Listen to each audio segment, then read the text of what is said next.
जितना कपड़ा होना चाहिए कपड़ा नहीं, और रहने के लिए मकान का इंतजाम भी नहीं, बच्चों के लिए जरूरत पूरा नहीं हो रहा है। हर तरफ से देखने से तंगी आता है। ये बात देखते समय में, अपने ये बात को सामना करते समय में, आपका पड़ोसी जो यीशु के पीछे नहीं चल रहा है, वो खूब खाना खा रहा है, अच्छा कपड़ा पहन रहा है, अब उनका नौकरी में तरक्की मिल रहा है, उन्होंने मकान के ऊपर मकान बना रहा है, पहले पैदल चल रहा था, साइकिल खरीद लिया, फिर स्कूटर खरीद लिया, अभी कार खरीद लिया, तो उन लोग तंदुरुस्त रहता है। आपके बच्चे बीमार रहता है, खांसी है, बुखार है। ये सारे बातें देखते समय में आपके मन के अंदर एक चिंता आ जाता है, यीशु के पीछे चलने से मुझे क्या मिला है? यीशु के पीछे चलने के कारण मुझे मिला हुआ फायदा क्या है? वो देखकर आपके अंदर में परेशानी आ सकता है। तो प्रभु यीशु ने हमारे लिए क्या किया, हम यीशु के पास आने से हमको क्या मिला है, ये बात आप सबको अच्छी तरह से मालूम होने से पवित्र आत्मा में आप हर तरह से खुश होकर रह सकते हैं। पहला कोरिन्थी 2 अध्याय उसका 9 से लेकर 12 तक पढ़िएगा। पहला कोरिन्थी 2 अध्याय उसका 9 से लेकर 12 तक पढ़िएगा। परंतु जैसा लिखा है, जो आंख ने नहीं देखी और कान ने नहीं सुना और जो बातें मनुष्य के चित्त में नहीं चढ़ी, वे ही हैं जो परमेश्वर ने अपने प्रेम रखने वालों के लिए तैयार की हैं। परंतु परमेश्वर ने उनको अपनी आत्मा के द्वारा हम पर प्रकट किया, क्योंकि आत्मा सब बातें वरन परमेश्वर की गूढ़ बातें भी जांचता है। मनुष्यों में से कौन किसी मनुष्य की बातें जानता है? केवल मनुष्य की आत्मा जो उसमें है। वैसे ही परमेश्वर की बातें भी कोई नहीं जानता, केवल परमेश्वर का आत्मा।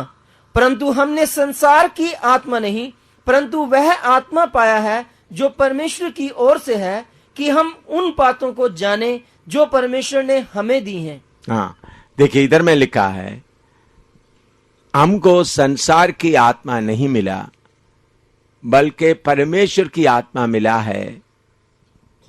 हमको परमेश्वर जो बातें देने वाला है करके नहीं लिखा है, बल्कि हमको दिया है। ऐसा है ना आपका बाइबल पढ़िए, आखिरी शब्द क्या पढ़िए, हमें दिया है।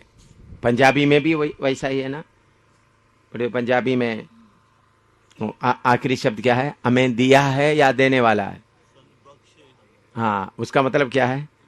दिया है। तो परमेश्वर की आत्मा के द्वारा परमेश्वर हमको दिया हुआ बात को आप समझना, परमेश्वर आपको क्या दिया है। बहुत बार परमेश्वर आपको दिया हुआ बात को ना मालूम होने के कारण बाकी लोगों का शारीरिक तरक्की देकर, उनका शरीर का तंदुरुस्ती, उनका पैसा, खाना पीना, बाकी सब बातें देकर आपका मन उदास हो सकता है।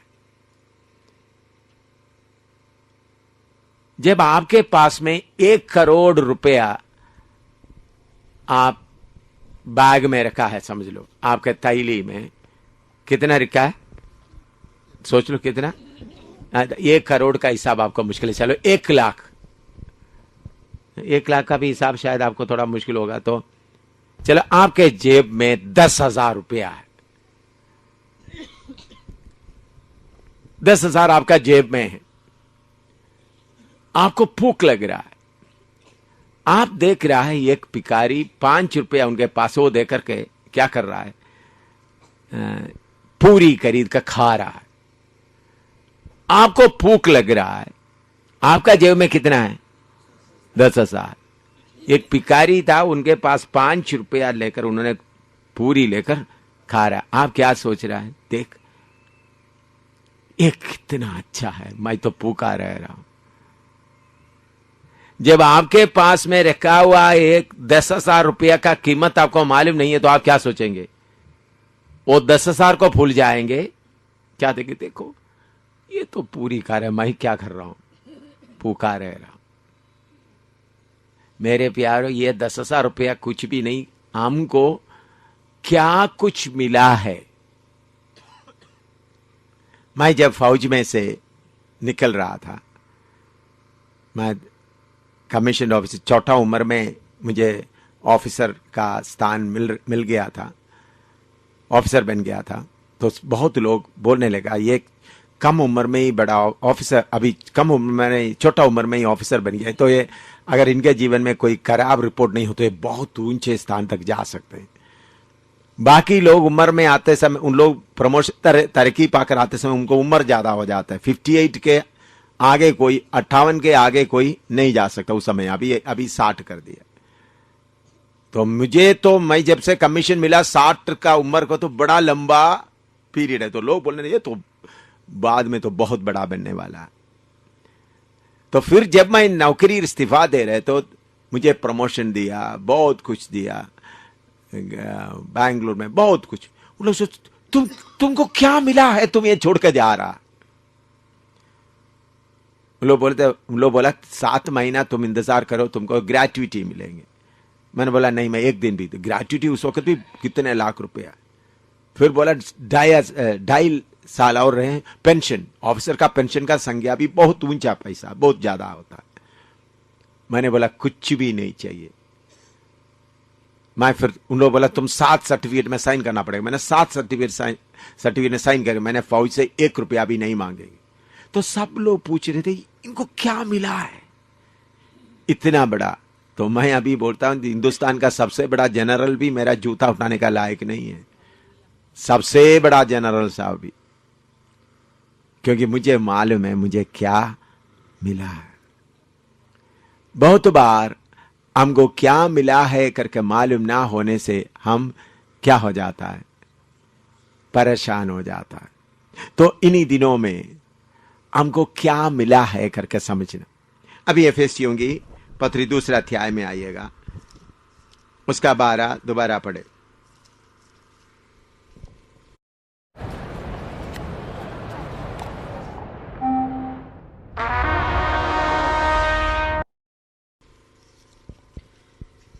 तुम लोग उस समय मसीह से अलग और इज़राइल की प्रजा के पद से अलग किए हुए प्रतिज्ञा की वाचाओं के भागी न थे और आशाहीन थे।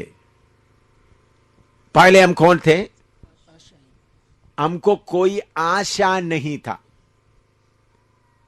आज दुनिया में सबसे बड़ा अमीरों को देखें, अभी हिंदुस्तान में अंबानी सबसे बड़ा अमीर है करके दुनिया में बताया जाता है। टाटा, बिरला या बहुत बड़ा तरह से जीवन को आश करते हैं। बैंक में जमा करके रखा हुआ भाई साहब बहन साहब बिस्तर में पलट रहा है, नींद नहीं मिल रहा है। नींद का गोली खाना पड़ता है या शराब पीना पड़ता है या फिल्म देखकर बैठना पड़ता है। तो हम सोचते हैं ये बड़ा मकान वगैरह, ये कोई आशा देने वाला नहीं। आपने देखा भी सुना भी होगा, मान लो एक बहुत बड़ा आदमी मेहनत करके एक बहुत बड़ा कोठी बनाया, 2 मंजिल मकान, 10 कमरा बनाया, खेत भी बहुत बनाया। मान लो उनको पेट का बीमारी लग गया, वो अपना बेटे को क्या बोलता है, बेटा कम से कम जमीन बेचकर मेरा इलाज कराओ। पूरा जिंदगी मेहनत करके जमीन बनाया, पेट का थोड़ा सा बीमारी आ गया तो क्या बोलता है,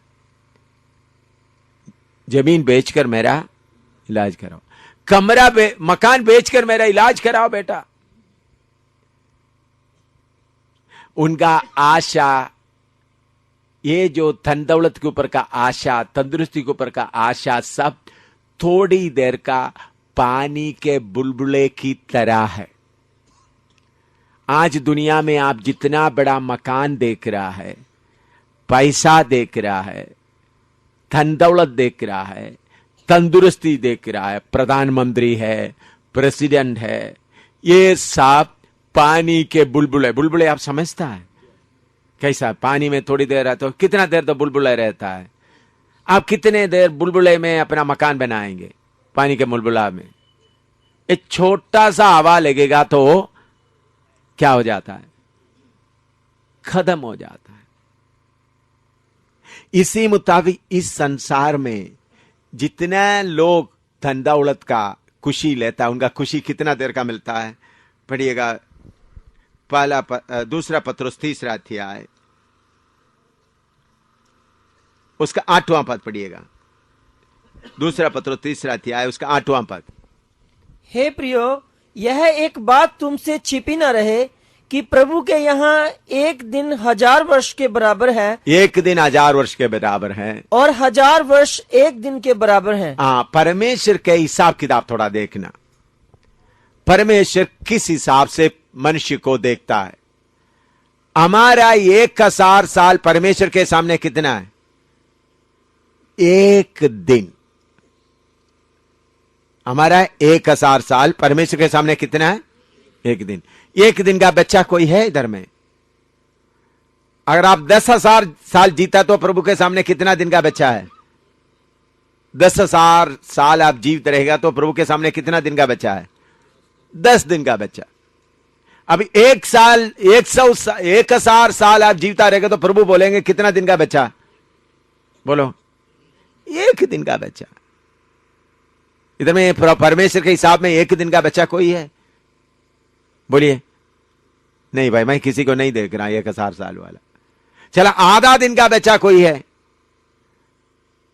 12 घंटे का बच्चा, उसके लिए कितने साल चाहिए परमेश्वर के हिसाब से? 500 साल।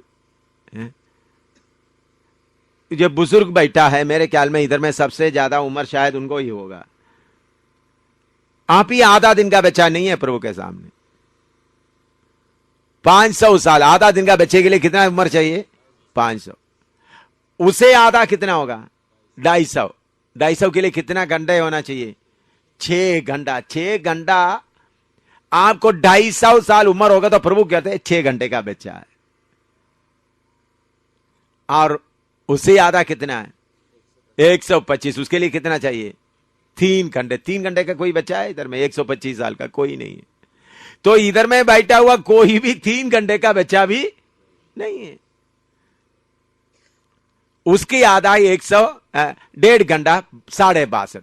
मैं तो 1.5 घंटे का बच्चा है। इन्होंने भी 1.5 घंटे का बच्चा इधर में थोड़ा कुछ हो सकता है। तो आप जितना भी आश करें, एक आदमी सारे नोटों के ऊपर ही बैठे, बड़ा महल में पूरा घूमते हुए रहे, फिर भी कितना घंटे का? ज्यादा से ज्यादा 1.5 घंटा। कोई जन्म लिया तो 62.5 साल खुशी मनाते। देखो भाई, पैसा बनाने के लिए 50-60 साल तक क्या करता है? मेहनत करता है। फिर उसका मजा उठाने के ज्यादा से ज्यादा 2 साल 3 साल मिलता है। उसके अंदर भी वो भी टीबी डायबिटीज वगैरह सासर है। सिर्फ पैसा देख करके थोड़ा सा अंदर उस वक्त गड़बड़ी रहता है। इस दुनिया में किसी को भी असली तसली आनंद नहीं होता। अगर कोई दुनिया में खुश रहता है तो हामी लोग हैं और कोई नहीं है। अमीर से अमीर भी कोई उनको तसली नहीं मिलता, कोई आशा नहीं है। हमको आशा है। प्राइम मिनिस्टर को 5 साल के लिए है, वो भी डरते डरते बैठते कौन मेरा कुर्सी खींचेगा। अभी मुशर्रफ साहब, पाकिस्तान का प्रेसिडेंट मुशर्रफ साहब इतना देर कैसा इमरजेंसी लाया, जड्जों को निकाला ताकि कोई दोबारा उनके ऊपर गोली ना चलाए। फिर भी अभी भी कांपा हुआ। क्या होगा, क्या होगा? एक दिन 1 ग्लास चाय भी उनको ठीक तरह से होश में पीने का मौका नहीं मिलता। मेरे प्यारों, यीशु के अलावा इस दुनिया में कितना बड़ा भक्ति करने वाले हो, कितना बड़ा अमीर क्यों ना हो, महलों में रहने वाला हो, सब के सब आशाहीन है। उनका मकान किसके ऊपर बना है? पानी के बुलबुले के ऊपर। पहला पत्रुस में आइएगा, पहला पत्रुस पहला अध्याय उसका 24 और 25 पढ़िएगा। पहला पत्रुस पहला अध्याय 24 और 25। क्योंकि हर एक प्राणी घास की नाई है, हर एक प्राणी घास की नाई है, हाँ, और उसकी सारी शोभा घास के फूल की नाई है। उसकी सारी शोभा मतलब कार, शाब, बड़ा महल, बड़ा पैसा, हवाई जगह, सब किसके मानित है?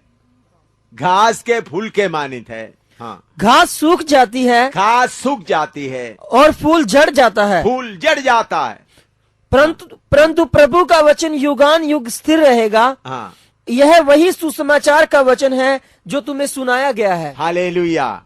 हमको जो प्रभु में मिला है हमेशा तक स्थिर रहने वाला है।